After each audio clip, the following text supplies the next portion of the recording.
Ce ne sont pas les collines de Beverly Hills que nous apercevons. Nous arrivons à Saint-Gilles, quartier emblématique de Saint-Paul.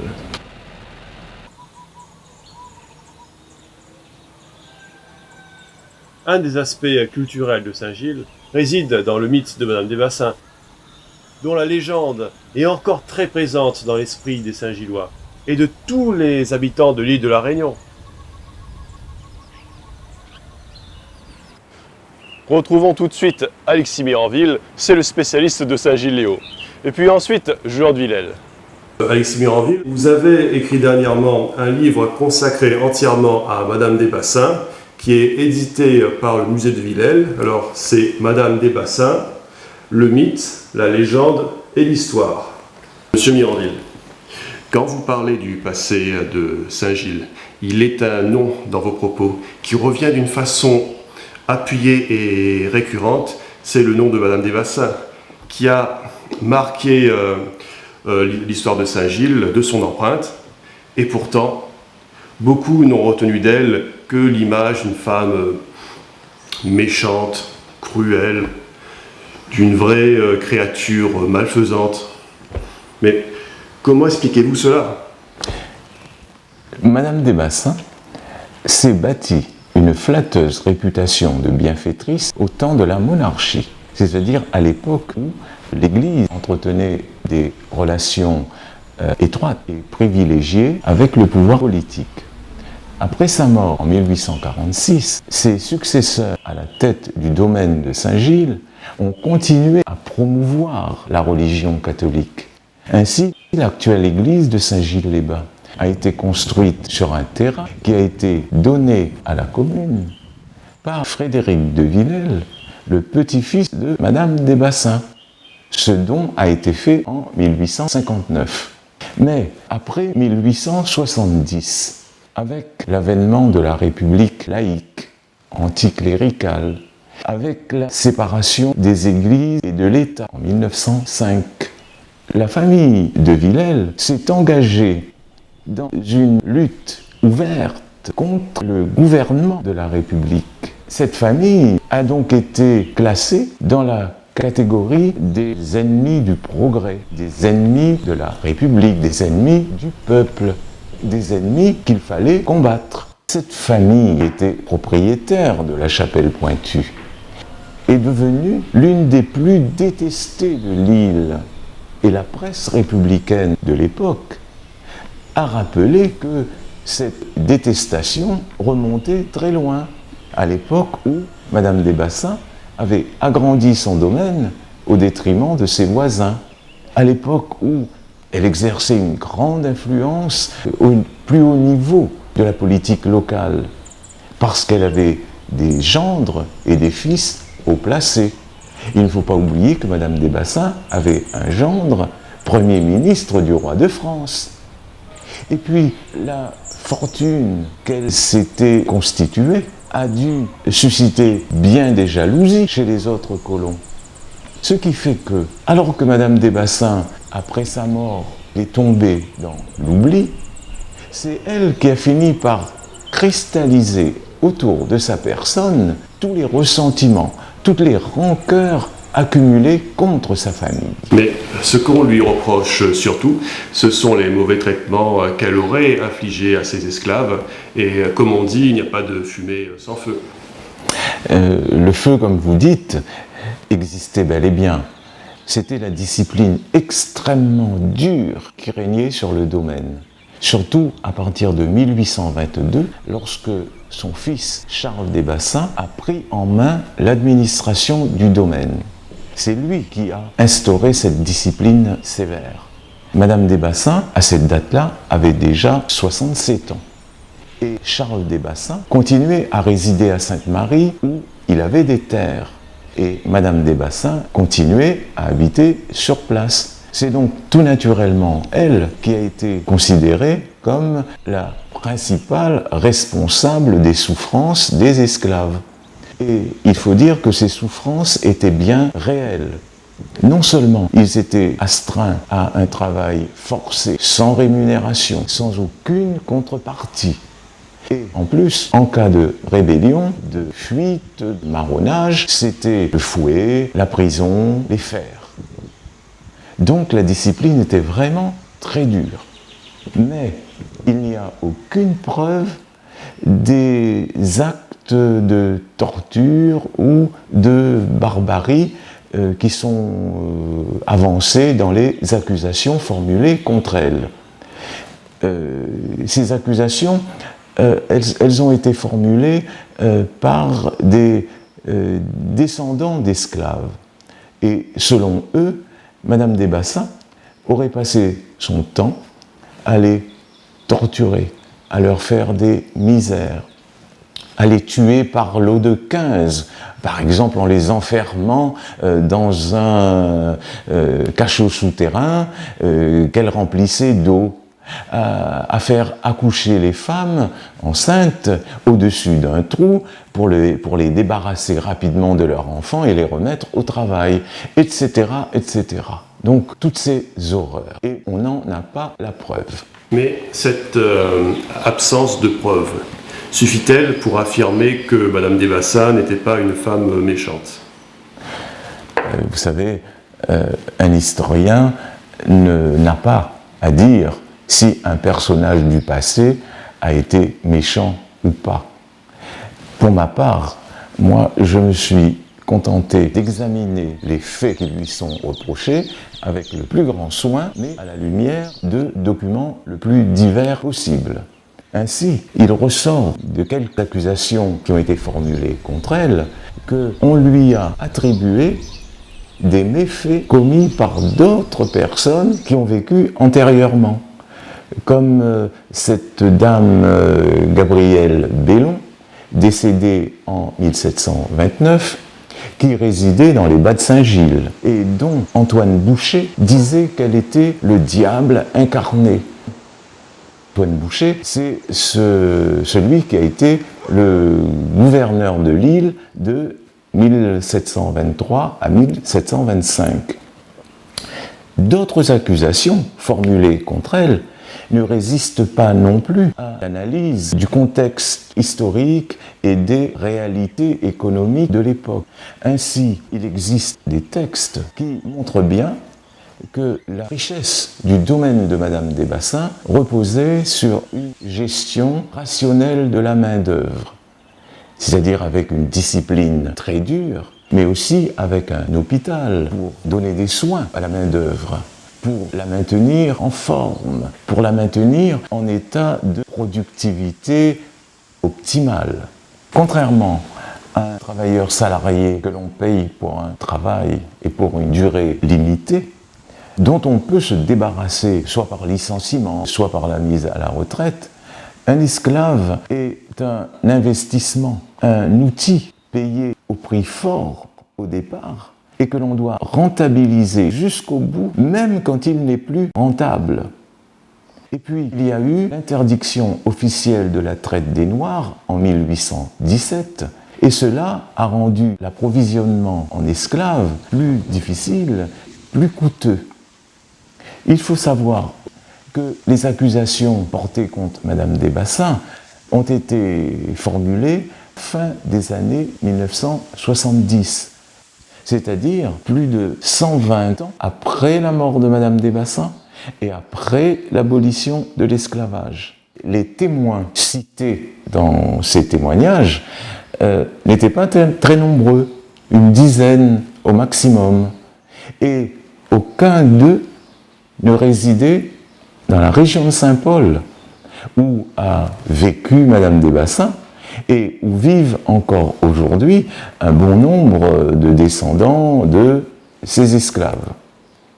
Il faut savoir enfin que depuis quelques années, des historiens réunionnais ont entrepris de publier des paroles d'esclaves qui ont été impliqués dans des affaires de vol, de fuite, de marronnage ou de crimes, et qui dénoncent les exactions commises par leurs propriétaires.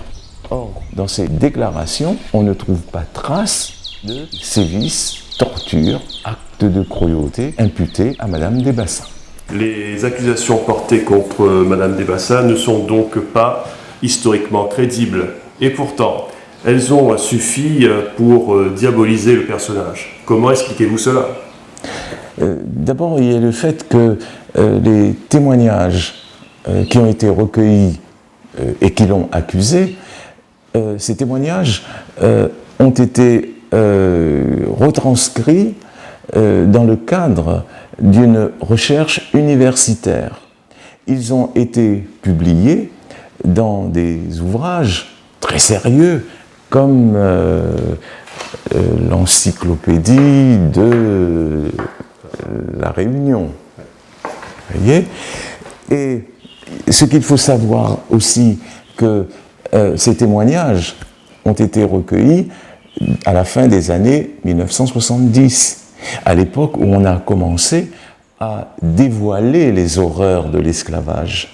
C'est également des années 1970 que la société coloniale de l'époque a été simplifiée de façon abusive, avec d'un côté les Noirs continuellement frappés, torturés, et de l'autre les propriétaires d'esclaves, forcément blancs, riches, méchants. Et Madame Desbassins a donc été présentée comme la représentante idéale de ce monde des gros blancs.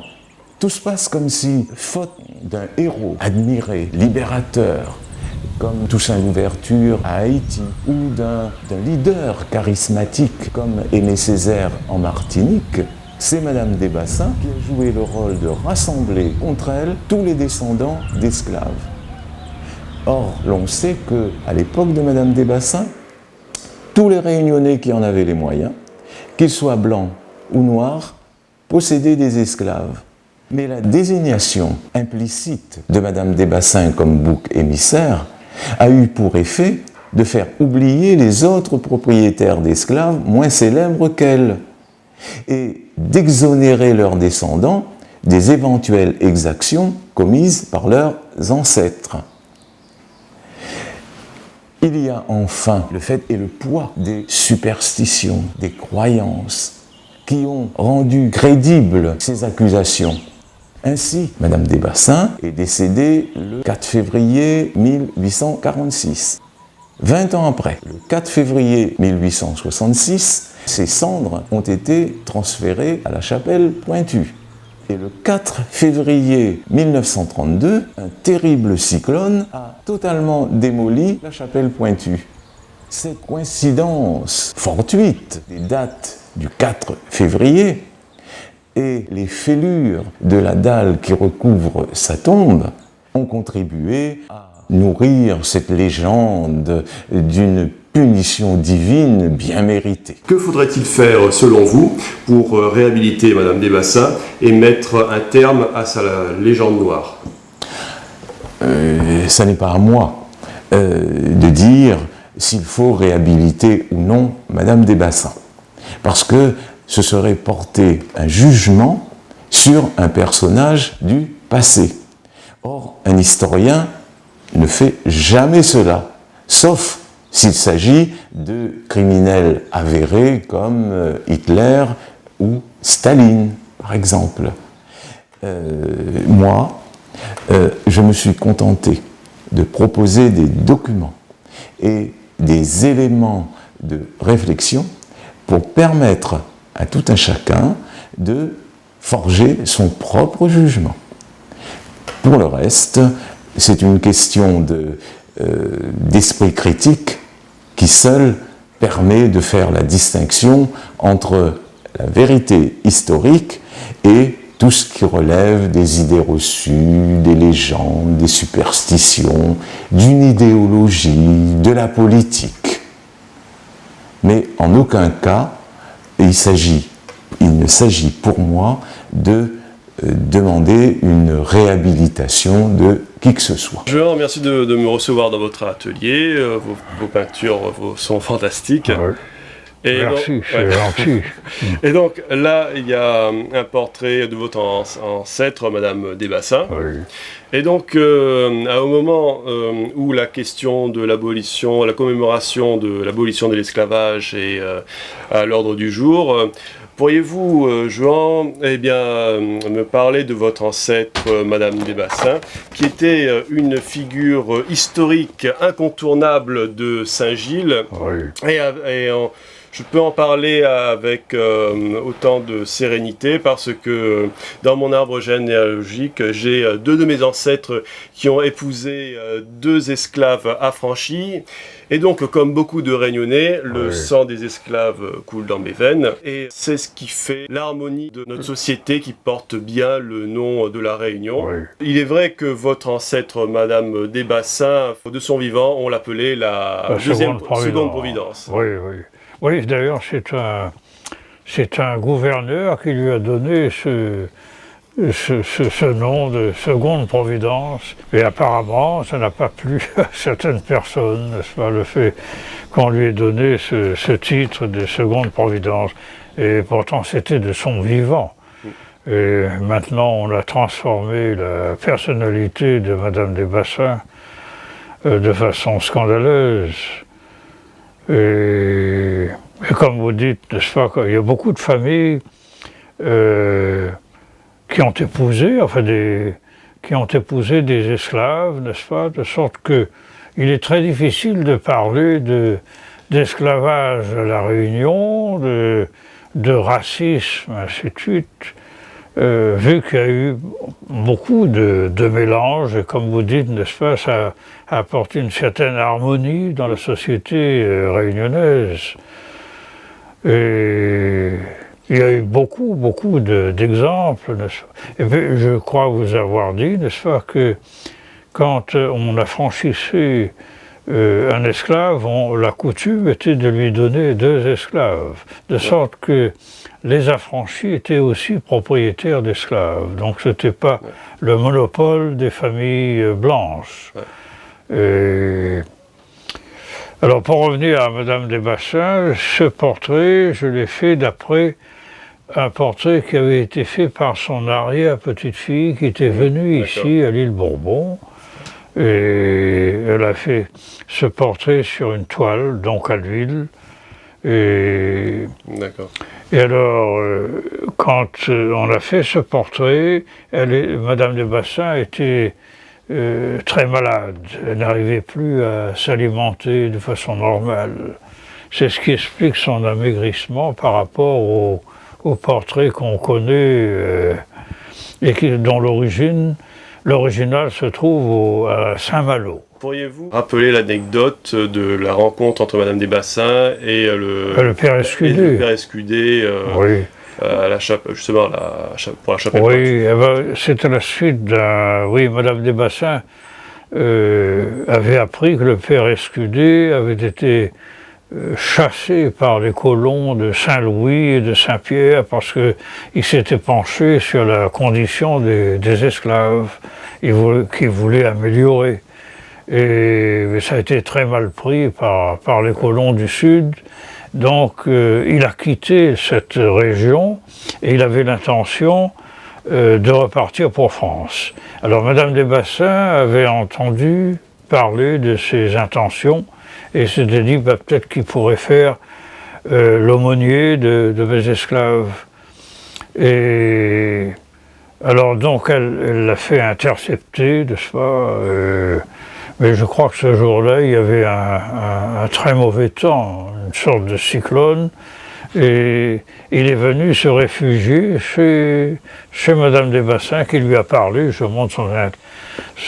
lui a proposé de venir à son aumônier. Il lui a donné 3 jours pour réfléchir, et finalement, au bout du troisième jour, l'abbé Escudé a dit « c'est d'accord, je vais rester pour m'occuper de l'évangélisation de vos esclaves ».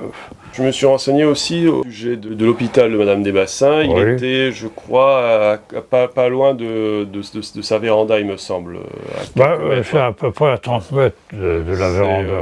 Oui. À l'époque, en fait, vis-à-vis de l'éducation, de l'évangélisation des esclaves, les esclaves étaient évangélisés, mais les autorités ne voulaient pas qu'ils aillent à la messe. Ah non, c'est pas ça, c'est pas au contraire. Le code noir qu'on décrit obliger les propriétaires d'esclaves de les évangéliser, de les envoyer à l'église pour être catéchisés. Et là, beaucoup de propriétaires d'esclaves ne le faisaient pas.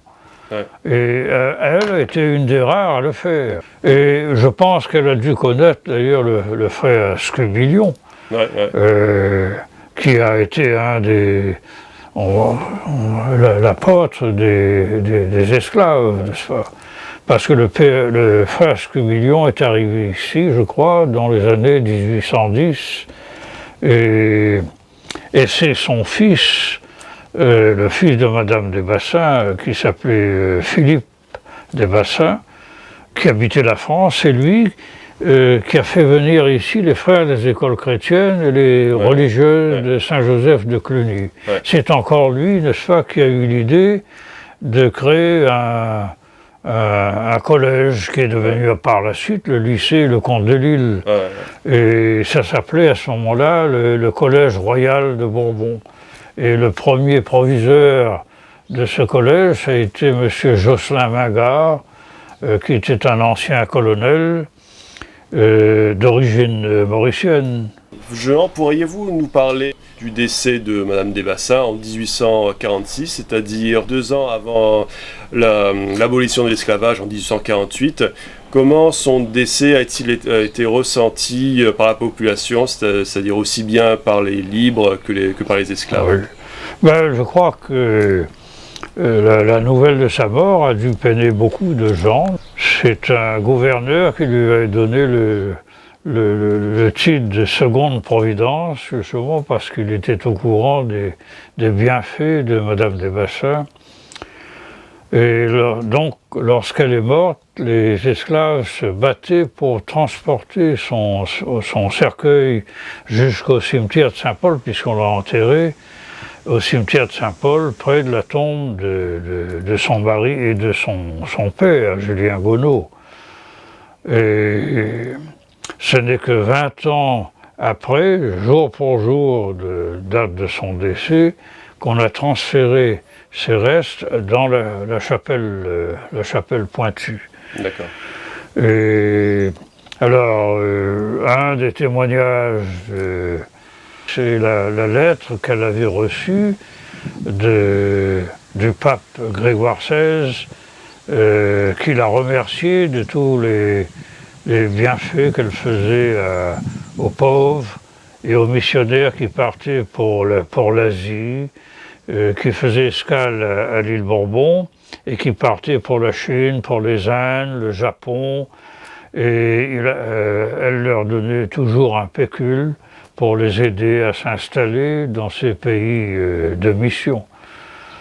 Ça, c'est quelque chose que les gens ne connaissent pas. D'accord. Et alors, quand les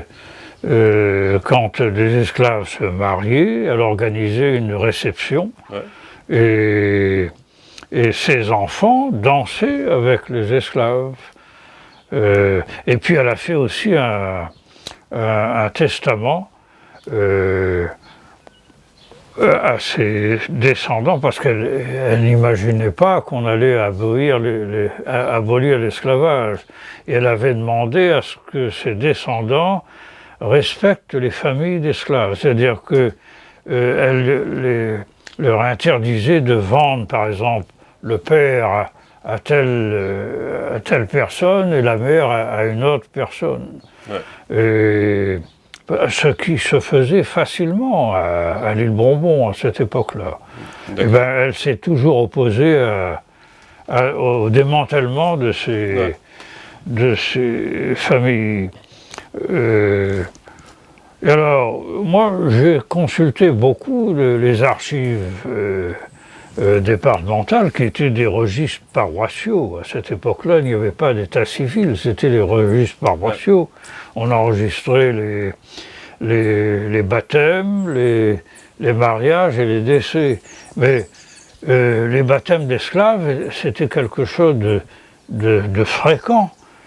Contrairement à ce qui se dit actuellement, n'est-ce pas? Moi j'ai vu des actes de baptême où l'on baptisait 15 enfants d'esclaves. Alors moi je suis très surpris de voir ce qu'on raconte maintenant. Les esclaves qui n'étaient pas devenus chrétiens, on ne les enterrait pas effectivement dans les cimetières, parce que les cimetières c'était une terre sainte, c'était une terre catholique.